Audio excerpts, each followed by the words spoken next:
Hi guys! Ako si Jana. Tamad ako pero may pangarap. A day in my life as a small content creator. For today's video, samahan niyo ako sa aking kaganapan. Bago sumapit ang bagong taon, karamihan sa atin busy sa pagpre-prepare ng mga handa o pagsasaluhan at isa na kami doon. At ayun na nga, pinagbalot tayo ng lumpiang sariwa. Oops, teka, hindi namin handa yan pero matitikman natin. Syempre, the more you give, the more you receive. Ika nga ng karamihan. English yung mga best. At ayun na nga mga best, nakaidlip tayo ng 2 hours. Nagising tayo ng 10 o'clock para magluto ng samji na puro lettuce lang. At isusunod natin yung fries. Shout out sa prito-prito lang ang alam lutuin, di ka nag-iisa, at least may alam tayo. Charot, walang ganon. At ayun na nga, nakaluto na. Syempre, prito-prito lang, mabilis lang. Tayo din mag-aayos ng lamesa. Konting ayos lang, okay na. At nung naayos na, di ba dami namin handa na dapat ang handa lang namin samji, sofas, fries, barbecue. At ang di mawawala sa handaan ang salad, pero nadagdagan ng carbonara, spaghetti, lumpiang sariwa at leche plan. O diba, may handa din kami na smoked fish. Eto na nga, ang pinakahihintay ng lahat, ang sumapit na ang bagong taon. Kaugalian na namin ang paglabas para manood sa kalsada ng fireworks.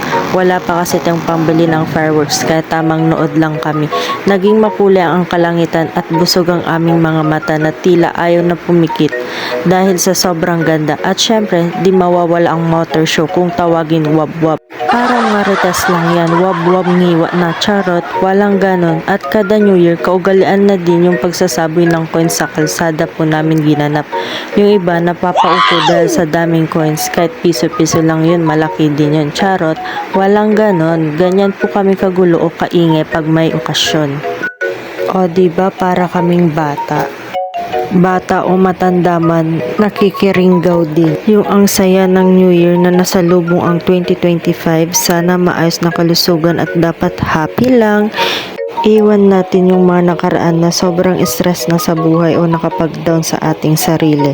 2024, itataboy na kita, hirap mo kasi kabanding. Parang relasyon lang yan. Kung hindi na natin mahal, kailangan na nating iwan.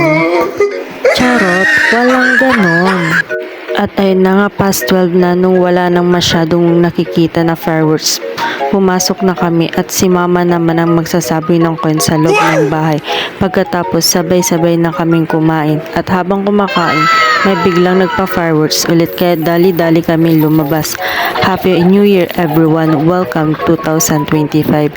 At ayun lang, bye-bye! Salamat sa walang sawang panonood. Please like and share.